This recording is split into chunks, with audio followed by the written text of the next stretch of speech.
So hi everyone, welcome to the Junior Developer Podcast. Today we have Chetty with us. Chetty, do you mind introducing yourself? Yeah, sure. Hello everyone. I am Chetty Arun. People call me Chetty. Nobody calls me Arun. So I currently head the design team at Razorpay. So you'll see me active on Twitter, just talking about finance or payments or just design in general. Awesome. Chetty, I wanted to understand, from a designer perspective, right? How do you define design? Like, because this design is a really subjective term, right? So, according to you, like, what exactly is design? Is it the aesthetics or is it what exactly? Sure. So if I were to say in one line, I'd say design is just solving a particular problem statement. Again, it's not just about the aesthetics. Aesthetics is one part of the huge game. For example, how do you create something which blocks entry and allows safe passage through rooms? Right. I'm talking about a door. So now that's a problem statement, and then I just solved it with a physical design aspect, right? So that's how I define design. Uh, Anything that can kind of solve problem, anything that can go into the psychology of the users and then say that okay, this is how users are performing a particular action. Can I make it even better? So that's design for me, and a part of it is aesthetics. Part of it, so that's why you keep hearing design is both form and function. You just don't hear that said design is only a function or design is only a That's the form. best way to put it, right? Form and function, definitely. So I see it as definitely solving a problem, but simplifying things, basically simplifying a particular flow, because that's what essentially designers do, right? At least in the UI UX world. Not necessarily simplifying a particular flow. To give you a very good example, right? For example, a lot of times what happens is whenever you're designing for, let's say, a very niche set of user persona, you want to add some level of friction just to kind of keep them updated that, hey, just so you know, this is happening. Are you sure you want to take this call or not, right? So in this particular case, we are not simplifying design. We are making sure that the user is properly informed before taking a decision. For example, in if you have used wallets when wallets were in prime, right? You don't need two-factor authentication for wallet payments. But still, if I were to send money to Dhrubesh, the application would have asked me, "Hey, are you sure you're sending some 3,000 bucks to Dhrubesh? Are you sure? Do you want to do it or not?" Right? So there is this fake level of two-factor authentication over there, right? So I'm not simplifying design. Mhm. Simplifying is a part of it, but not always. Sure, I think, yeah, that essentially makes sense. How crucial do you think design is for an organization, especially for something like Razorpay, right? So, like, to give you my perspective on that, uh, when I got an internship offer from Razorpay, I was really skeptical because it's fintech at the end of the day, and we think that design might not, and front end is really tightly coupled with design. So I was like, front end might not be that good and all, but then after I went in, things actually change, right? So for example, if someone is actually watching this who wanted to who is also in this skeptical position where to go for front end or to go for a design role in a fintech world, something like this, Laserpay or not, so what do you have to say about that? Sure. So let me take it as a two-part question. Right? Like, how important is design for generally organizations? Hmm.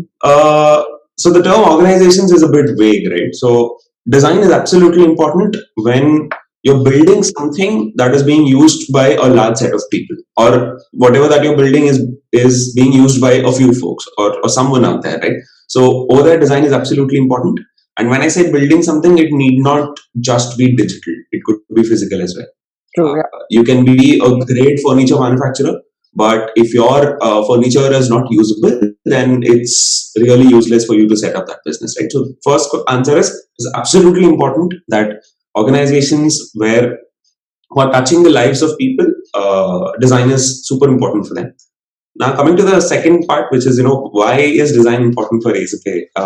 By the end of the day, it's a fintech company, right? A lot of people have this doubt.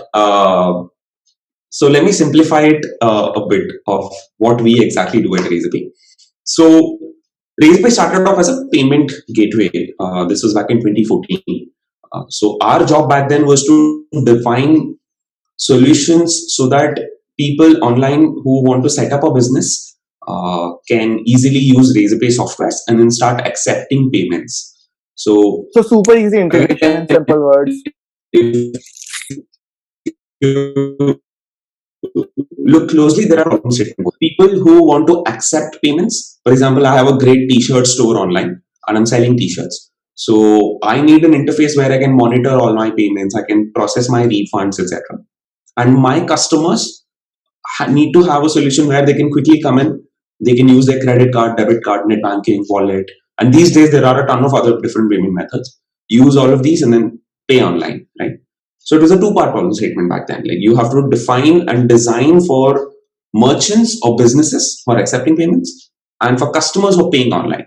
Right. And then we slowly started expanding our horizons into multiple different avenues. So today we are not just into payments. Today we are a proper full stack solution. By that, what I mean is a solution for it. So imagine you are setting up a huge business and you have to accept payments. We have a solution for that. We need design to make sure that people who are paying you have the smoothest of the experience possible.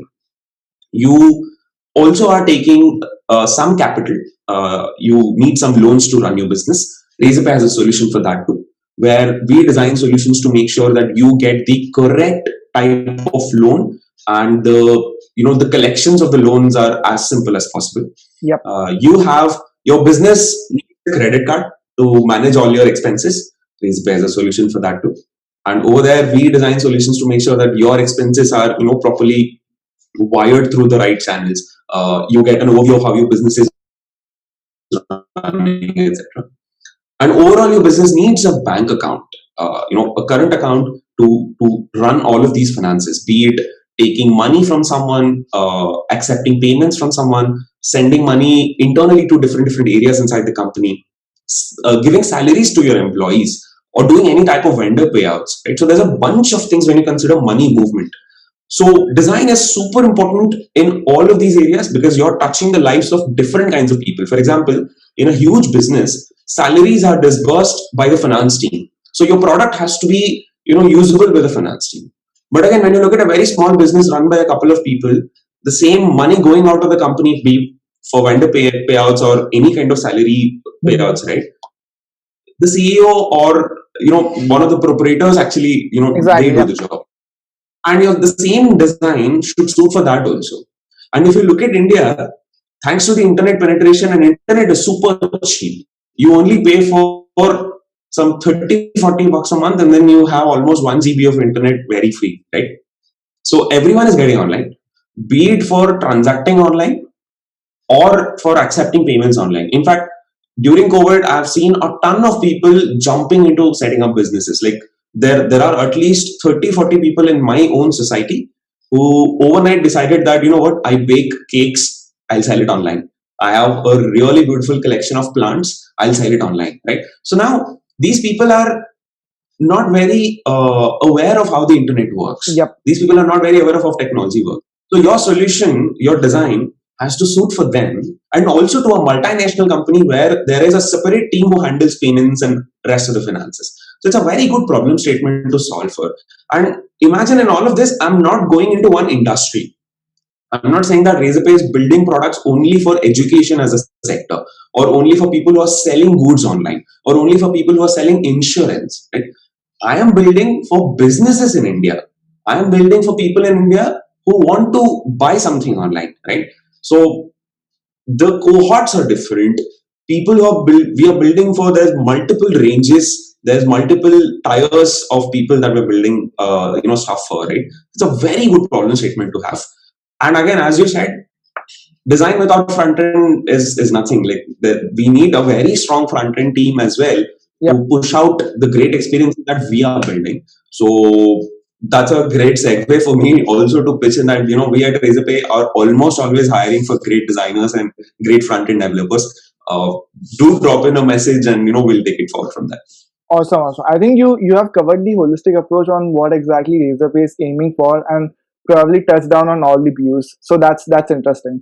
So Chetty, I want to go back and talk about like how exactly did you get into design? My design journey is a bit weird. It was kind of bumpy because I never studied design. I'm not from a design background, uh, but I always had some level of creative side.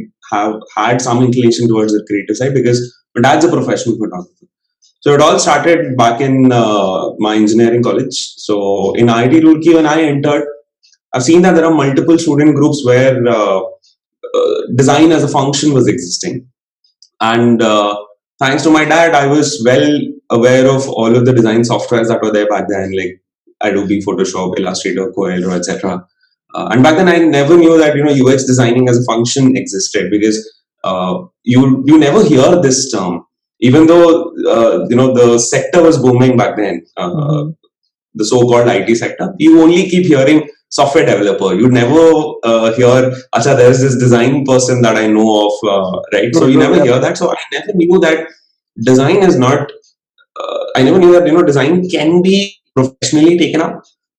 It was always a hobby for me. And design was just a beauty part, by the way, back then. Like my understanding was so naive that design was just aesthetics for me. So I never knew that design can be taken up professionally, and they do get paid well. I never knew that. So my stream in IIT Roorkee was biotechnology, which has nothing to do with design. So all these college groups, etc., were more or less welcoming when it came to the design function, and I applied to a couple of them. So I was a part of the official news magazine of IIT Roorkee, Watch Out News magazine, if you've heard about it. And there was another very interesting student group that I was a part of, which was software development section, which basically is a bunch of folks, bunch of developers and designers who've built products for the campus, right? And this is the group where I've met Harshil Mathur and Shashank Kumar, the founders of Razorpay. They were also one of the initial folks at SGS Labs. I think even Pranav was there, right? Pranav is also one of the founding engineers. Yeah. Correct. So some of the initial folks were a part of SGS Labs because the moment Harshil and Shashank graduated out of IIT Roorkee and they started Razorpay, it was natural for them to reach back to us as developers and designers to just join them in their journey of setting up Razorpay. So that's how all this connection also happened. And in fact, I'd say that the seeds of Razorpay were back at SGS Labs itself, right? So I joined these small groups and I started helping them in design here and there. And my understanding of design was very naive. It was just about learning a few tools here and there, just doing some odd jobs like making a few posters or Acha, let me just design a landing page or just a small website for this part, right? Because the function called UX design or even interaction design was very, I was not very open to that because I was like, who even does that? Like, who even designs all of these buttons? Like, kaun karta hai ye sab? Iske liye who pays money, right? But all that changed when somewhere in 2013 and 2014, all of that changed because I've seen a few juniors of mine going out of the campus and interning at a few startups back then, like ClearTrip, Housing, etc. And that suddenly, opened up my eyes that design is a function. There's something called as UX design, and people do get paid good money there, and it's a good career option as well. Because all this while I was completely into biotechnology. Because my career path was more or less defined in my brain that after BTech I have to do my MS somewhere outside of India, and then probably a PhD, and then I'll be working at a lab for the rest of my life, mixing a few pipettes. I was completely sorted, and that's the same mentality also at the home, back at home, by the way, because my dad was like, biotech hai, so you obviously have to do a PhD somewhere outside. So start preparing for your GRE, start preparing, all these essays and all that. But somehow in parallel, I had this hobby running, and all the doubts, all the naiveness was getting cleared out with a few juniors going out, designing and coming back. Right? In fact, you won't believe it. One of the first questions that I asked one of the juniors who came back after the summer, interning at Housing, was, अच्छा सही में इतना पैसा मिलता है क्या? I'm not kidding. And I was like, oh, 20-30 people are there just to do this. Oh, wow. Why? Nice. So that's how I started. That's how I dheere say, kind of, I don't know, organically I started picking up a few skills. And by the end of my college, I had both. I had an MS from Georgia Tech Oh, acceptance that's letter. nice. And Also, Razorpay. and not just Razorpay, I had a bunch of folks reach out to me. Okay. I have no clue how they know me. Razorpay was an obvious thing because in 2014 itself, Shashank and Harshit started working. And by 2015 is when I was graduating. And by 2015, I was actually helping them. In fact, I helped them in the YC presentation, the final Oh, presentation and all that. nice. So I was working for Razorpay partially. But I also had an offer from housing. I had a couple of offers from other companies. If you remember Tiny Owl, which was a food delivery Yep, startup yep, back yep. then. So I had offers like 6 to 7 good enough offers in hand from the design vertical, and I had my biotech thing going on as well. Somehow I had to make a call. To be It very was. honest, I It wouldn't say would that have been a difficult one, right? Difficult call, right? it was a difficult one because you won't believe this. When I got the offer letter from housing, I called back my dad and said that, Dad, I got this offer letter. This is what they're paying me. Dad was like, oh, congrats, congrats. How? What about the GRE score? Because in his mind, this is just a hobby. He was just like me, right? So Yeah, yeah. somehow there He had to was be he a was trigger point. he was envisioning that Dr. Chetty would come up एक दिन घर में है ना. Correct, correct, correct, right? Because for him, design was like, हाँ, कुछ तो है, करता रहता है, small things here and there. It's not something that will, put bread on the plate. So all of this, I don't know. I wouldn't say that there was a trigger for that. But I'd give a lot of credit to a very close friend of mine and more or less my mentor all this while, Shashank Mehta, who currently SM. heads Razorpay. SM, yes, he's currently the general manager for Razorpay. Brilliant person. So he's a very close friend. He graduated along with me. He was in electronics and I was in biotechnology, and we used to hang around a lot in college. So this guy suddenly goes, हाँ तेरा तो final है तो मेरे साथ बैंगलोर आ रहा है we are setting up Razorpay and you won't believe it, my dad also was like, oh अच्छा even SM is going there. Oh, ठीक है, you take your call, final. So somehow it organically happened that I was joining Razorpay, and that's how I started, my actual professional career in design. And when I joined Razorpay, to be very honest, I don't think I was. I wouldn't call myself a designer back then. I was just a very enthusiastic person joining a company which was set up by Harshal and Shashank, and somehow things worked out great. Put in a lot of effort, had a lot of mentorship from all of these people, but I'm just glad that I didn't take the other route, went to Georgia Tech or got my PhD or whatever. I'm happy that I took this route. So that's how I entered design, and whatever that I know as of today, I've learned it on the job. I've done a couple of mistakes. I've done a ton of mistakes, not just a couple, and I've learned from all of these folks. And I've grown. So if you see Razorpay growing from just starting up in 2014 to a unicorn as of today, my growth was something similar. Oh, nice. Razorpay grew and it gave me opportunities to grow as well. And whatever I am today is most of the credit goes to Razorpay and the people that I work with and the initial set of folks who still are my mentors. So that's how my entry to design happened. But sure. But did you take any design courses? Because I think IIT Roorkee also has some design courses, right? So did you get to choose any electives back then? So Roorkee doesn't have any special design courses of sorts. So first thing is that, and the second thing is I've never took any design courses. Okay.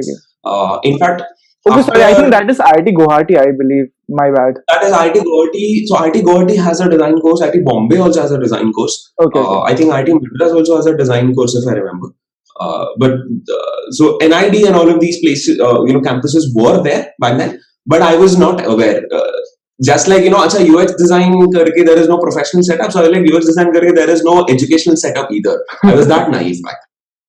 But I did had a couple of thoughts coming to my mind back in 2015-16 in the initial set of Razorpay, that I know nothing, like I've not done all of this anywhere. So let me just go maybe probably do an MS and come back in HCI, human computer interaction.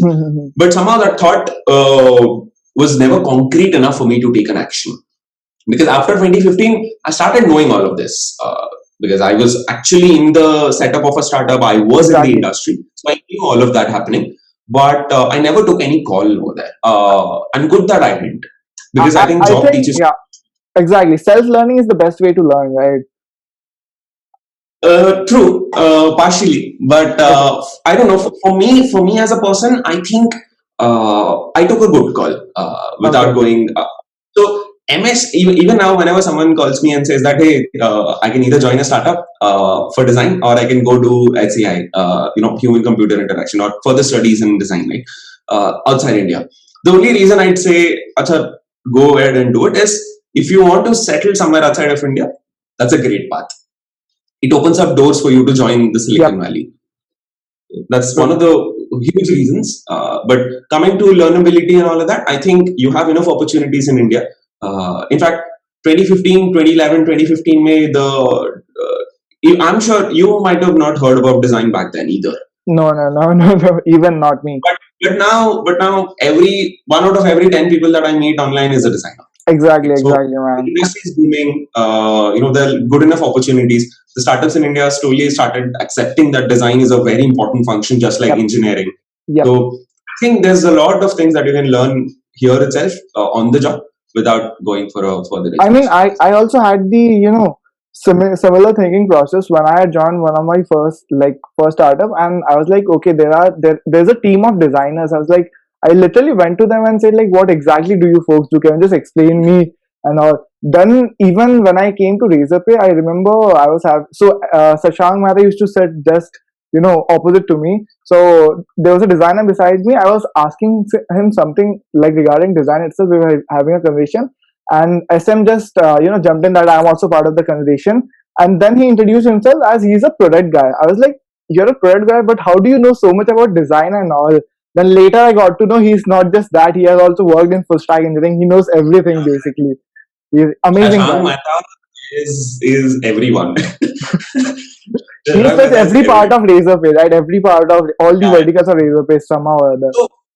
So the good thing about joining a very early stage startup is you You get don't to do get this, to yeah. you get to do everything because you have to. There's no other way around it, right? So the initial set of folks, the 7 to 8 folks that we had very initially while starting up, they finally they picked up something that they're really good at because they had to head some vertical. But in the starting, we did everything right from customer support to design to engineering to writing product specs to going out and selling a product. We've done everything. Like we've touched upon every single vertical. I think that culture even till date exists in Razorpay, because my manager was really, he was like, you should attend customer calls, how exactly to be empathetic with the users and all, right? So yeah, that culture still persists in Razorpay. That Anyways, that still is there. Even after almost we are close to 1,300 to 1,400 folks as of today. So even today, I can anytime just jump into a conversation and say that, you know what, I want to try my hands at product. And there are enough learning and development programs for me. There yeah, are enough opportunities for me to just enter, work with amazing product managers and just see how they're working and just jump into it. Or I can just randomly say that, you know what, I want to do sales from today, right? I'm sure there's opportunities for me to just get into that also. So that culture still exists. But yeah, the ownership part is something that that is super super awesome at Razorpay. That gives you a chance to do all of it, right? So if you see something going wrong, you are encouraged to go and fix it. It need not be a part of your domain. So that culture actually helps you to broaden the horizons, go do something else other than your domain, and learn something new and all that. yep, sure. So I want to move back to our previous conversation. Like, how exactly does one get started with design? Like, There's no defined textbook answer to this, but what I'd say is start finding problems in your own life that can be fixed with design, right? For example, a lot of students who are watching this, you might have faced a lot of issues while joining all these lectures online, because overnight your teachers had to become content creators, right? So how can you design softwares for them? How can you design products for them to make it better, right? So I'd say pick these hypothetical problem statements and start solving them with design. Reach out to people already there in the design industry, learn from them. And if you're already at a design college, then you would the know all of these software, yeah. fundamentals already. But nonetheless, do reach out to people, ask a lot of questions. which is a mistake that I did. Right, I was kind of I was in my own universe. I never went out and asked that, hey, what is this function doing? What should I do? What should I learn next? And all that. So there's enough help available to ask for it. But yeah, start solving problems. Start thinking in that direction. That design is something that can solve problems.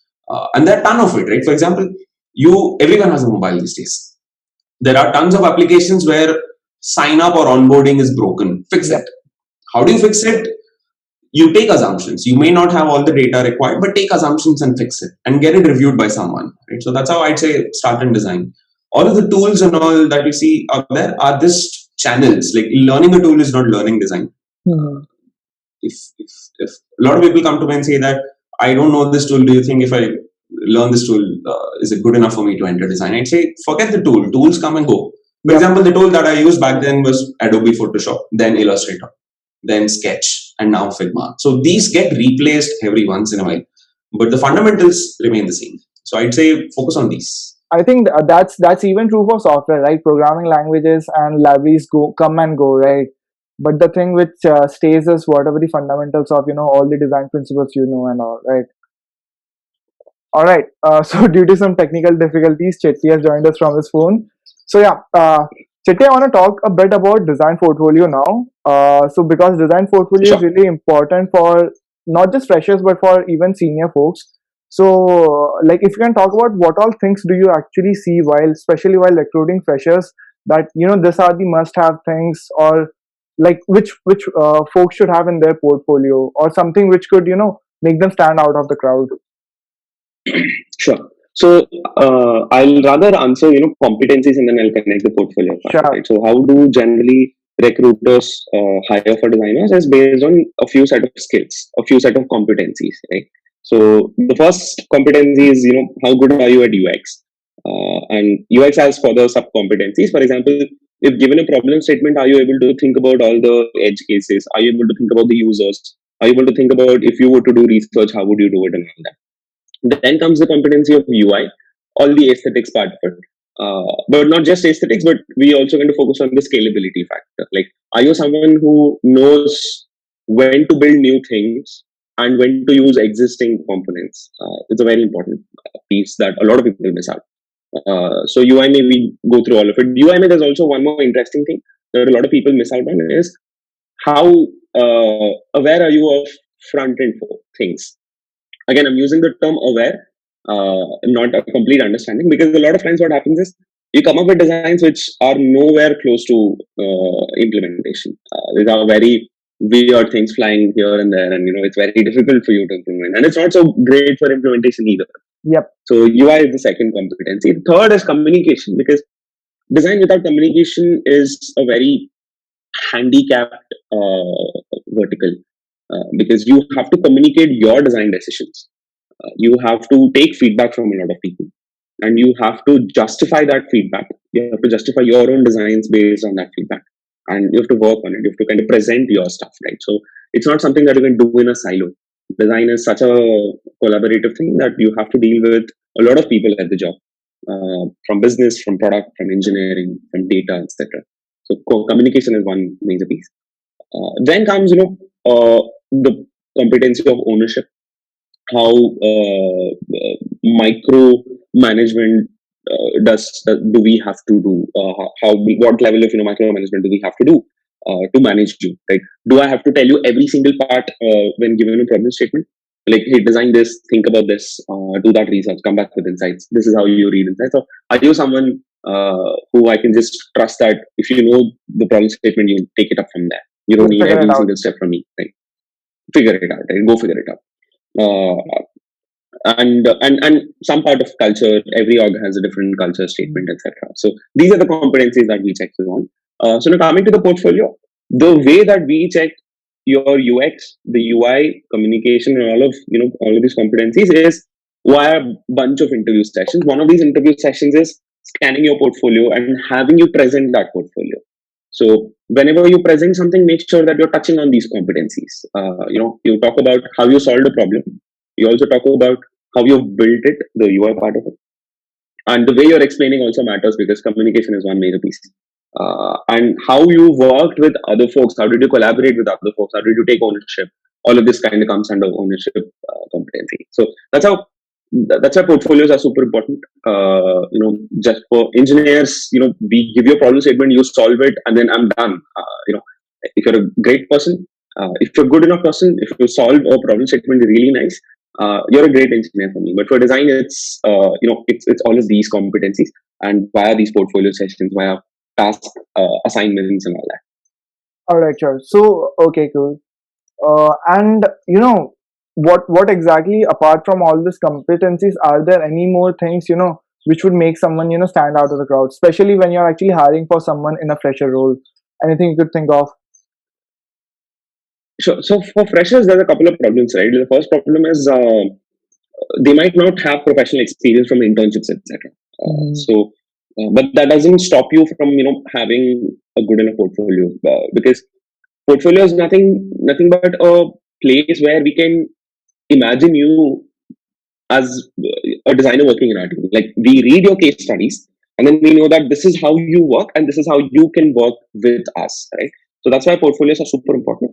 So for freshers also, same thing. Like you can pick up a few hypothetical problem statements here and there, and then you can assume a lot of things and you can start working on it. That makes Give it us basically, yeah, it gives a whole mental picture of their thinking, right? Correct.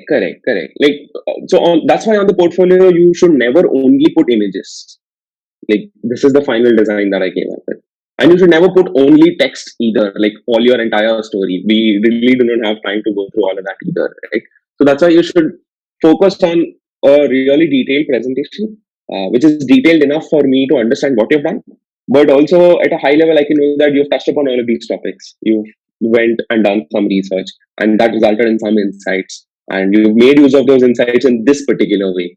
You've made a few user flows. You've made a bunch of wireframes, etc., and you've learned these 3-4 points by making those wireframes. Because a lot of times when you make a few wireframes and user flows, you figure out that this flow that I envisioned is not working. Let me redo it. Right? I want to know that you went through that. Don't just mention the final thing that this was done in 2018. This is my logo. This is the colors. These are the final screens. Because that is not helping me in understanding of how good of a designer you are and how did you work. We actually want to know your process. We want to know your approach, how you've done it. We want to know how you can fit in the team. So we want to see a project right from the initiation to the ending and post that also. A lot of people stop at the product was shipped, everyone is happy ending. We also want to know what assumptions you have took and how you're going to test them now, because now the product is live. And how did the product function after going live, after hitting the market? How did users perceive all the flows that you made? What data did you track or will you track if the product is not live yet? So all of these are very important. And portfolios which catch attention are, these the ones which checkmark all of these, right? All right.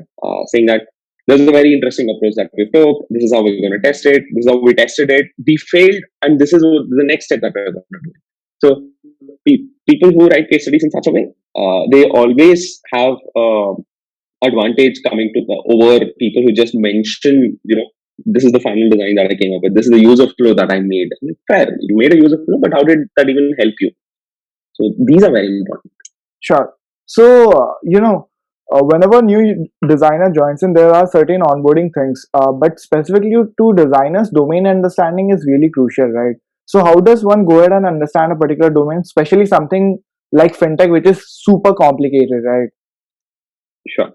So domain understanding is important, yes, but it is not a blocker as such. For example, if you are a designer coming from a completely different domain, you can very well work with Razorpay overnight. You need to understand that domain and that product and that business space for sure. But we don't look for that domain space before even you entered the organization, because we can't expect you to have fintech experience and then join Razorpay. Then I'll be looking at designers and some level of fintech knowledge, and my entire world becomes so small for me to hire for my team as well. So domain knowledge is something that you can definitely pick on at a later stage, the moment you join a company. What we look for is the fundamentals. Like go back to given a problem statement, be it e-commerce or logistics or fintech, etc. by the end of the day, there is a human who's using, the products. So how will you uncover their pattern? How will you design for them? Uh, Fair enough. I can just take a few assumptions also, right? For example, in e-commerce, I can just say that all of these devices these days, like all the tier one people, have these digital assistants, right? So maybe shopping very soon will become voice based. So can I even think about it, right? And I have no clue how e-commerce works. I have no clue how logistics works, right? But I can still, make a fair bit of assumptions and start thinking over it. So domain knowledge is not a blocker. If you have it before applying, then it's definitely a plus point. Yep. But even before you apply to Razorpay, if you have no knowledge about fintech, you have no clue how payment gateways work, it's not a huge thing at all. In fact, we don't even ask those questions. Sure. And so in terms of designer, right? Even there are multiple roles. For example, I'm just aware of product designer, which is the UI UX, and there are visual designers, etc., etc. Right?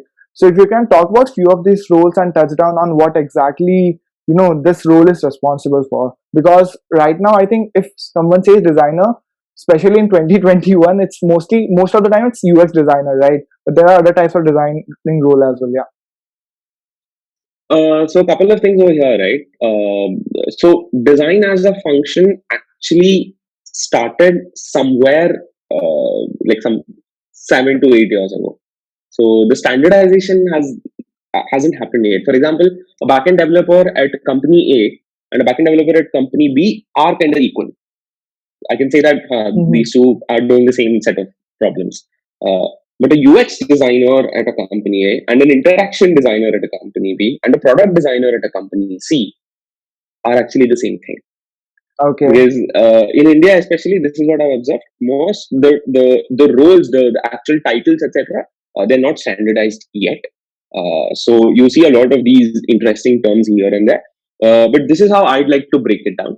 So most of the startups that I know of, most of the huge companies that I know of, generally hire generalists, people who do have some knowledge of research. They can, go talk to users, figure out the problem statements. They come back and they analyze all of it. They brainstorm with the product and engineering counterparts, come up with a solution. They design these UX flows, experience flows. Then they design the actual high fidelity aesthetic work. Then they also prototype all of it. Then they work with engineers to ship it out. And then they go back to the table and figure out how the product is working, right? So people generally hire for generalists who can touch upon all of these areas.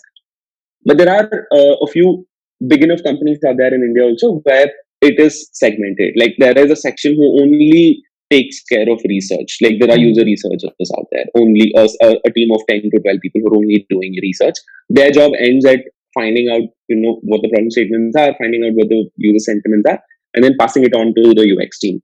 And the UX team is the one who consumes that and designs all of these flows. How should everything function? And then it goes to a UI team.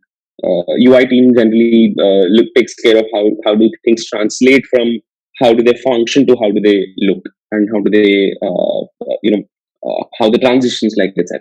Right? And in fact, in major companies like Google, Facebook, etc., there is a designation called prototyper, which just does prototyping.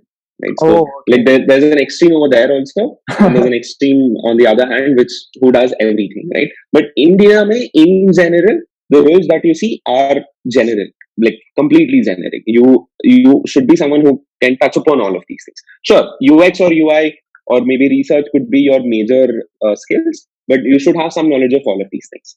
All right, for you to kind of function. So my next question was, I was about to ask you that how exactly design team works and all, but I think you covered that bit here as well. So I want to, go back and talk about, when you were starting off, if there could be one thing, one advice you could give to yourself to make this career more fulfilling, what do you think that would be?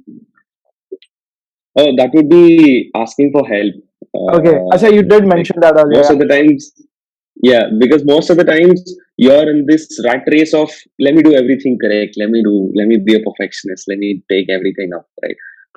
I think over there I could have taken a step back and said that, you know what, instead of me figuring everything on my own, I can take some mentorship. I can talk to a few people and figure out how they have done it, and maybe I could have done the same. So that is one thing. And the second thing is maybe I am a very introverted person. I was before. So for me to go out of my cocoon and start managing people, or kind of taking care of not just me but a bunch of other folks, right? This was a bit alien for me. This was somewhere in 2016, 2017.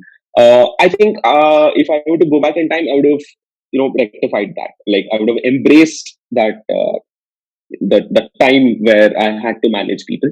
Sure. That would have definitely put me in a better situation today. All right, cool. So the last thing I want to talk about is, if you can talk a bit about how does the design ecosystem look at Razorpay? So there are a couple of designers that we find at Razorpay. One is product design who work with the product managers and the engineers, etc., to build something. And the second part is the visual communication design, which is a very interesting piece. You work with the counterparts on product marketing managers, etc. And whatever that was built, you actually are taking it to the market. You are taking care of acquisition. You're taking care of how do people know about Razorpay and all that, right? So primarily, you find these two roles at Razorpay. One is product designer, and the other is visual communication designer. The team currently is somewhere at 35 to 40 people strong, and it's a decentralized team. As in, when we hire someone, we hire for a particular business unit. Like when we hire someone, we hire them for payments, or let's say only capital, or capital is the lending vertical at Razorpay. Only Razorpay X, which is the banking function. So these three units, they function independently, and there is the fourth horizontal major piece, which is called as platform. Platform, kind of takes care of all the base layer that these three business units take care of, right? So there are four design teams at Razorpay. The payments team, which has product designers and visual designers. This capital team, same product designers and visual designers, Razorpay X and platform, right? So how I see design growing at Razorpay is these individual business units, they have their own set of problem statements. For example, Razorpay X is completely different from Razorpay payments. People are accepting payments. And over here at Razorpay X, I'm speaking about people who are setting up their businesses, setting up their current account, and all those banking functionalities, etc. So the end users are kind of different. There's some overlap as well, right? So this is how I see Razorpay's design team also growing, right? Along with the industry and along with how the ecosystem is also growing. People who are not online yesterday are online today on WhatsApp, Facebook, etc., consuming entertainment, content for entertainment and all. Tomorrow they'll start paying bills online, and maybe after tomorrow they want to set up a business and start accepting payments online, right? So there is this great challenge ahead of us. Fintech is such a great industry that it is slowly booming, and even the government is pushing for all of these things. Yep, that's the In fact, best you part. might have seen a lot of TV ads. Exactly, right? In fact, a lot of TV ads are in fact telling you do not carry your wallet at all. UPI karo, the QR se scan karo. Whatever the change, the chiller wala jo problem hota hai, It just goes away. in fact, the government it goes away, and the government is also pushing for adoption of internet payments and internet finance with all of this, right? And even the giants like Facebook, etc., are showcasing ads saying that business start karo, Facebook will help you in getting customers, right? Like there's a really great push for you to come online, be it for setting up a business and accepting payments, or for paying online and transacting online and all that, right? So now, how do you design for all of these? How do you design something which caters to a huge business which does crores of volumes in a month, versus how do you design for someone who just set up shop on Shopify or WooCommerce or anything, and then they don't know how things work. They don't have a website, they don't have a mobile application, right? But still they want to do something online, they want to do a business online.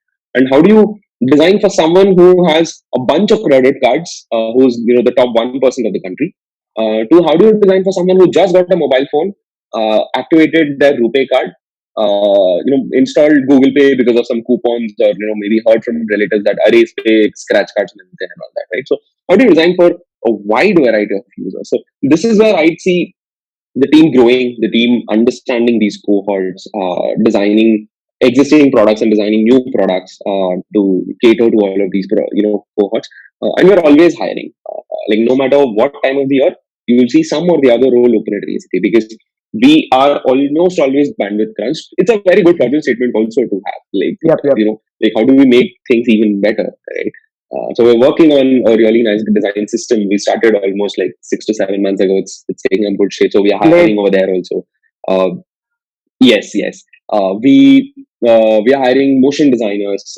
We are hiring UX designers. We are hiring managers. We are hiring visual communication designers. So I see the team growing massively in the next 2 to 3 years because the industry is growing, and it is absolutely important for us to keep up the importance of design. Like we can't just function the way we are functioning. We have to redefine ourselves every single year. Otherwise, some other competitor will come. They'll define great products. They'll have a better mode than us, right? So we always are in that hustle mode. So that's why even after 1,300 to 1,400 employees, I still see that energy at Razorpay. Like it's not a corporation kind of a lifestyle. I still see the same old 8-membered startup kind of a space. We are just Everyone is hustling hustling. day Yep. in, day out on. Yes, right. So I see that happening almost every day, even after reaching 1,300 to 1,400 employees. So I see the team growing massively, both from numbers perspective and also from skills perspective. Like with no code, with a lot of new skills, etc. The team is slowly adapting to all of it. Right? So I see the team also growing in all of this. Awesome, awesome. I think once this video goes out, you're gonna get a lot of applications, especially from freshers and all. Party for you and me if that happens. Sure thing. Cool. Awesome, Chetty. Thanks for your time. I think that's all we have for today. Like a lot of things about design, a lot of notion, whatever we have, false notions and all got clarified today. So thanks for your time, man. Thanks for your time. Thank you. Hey, thank you so much. This is a good opportunity. Thank you for that. Awesome.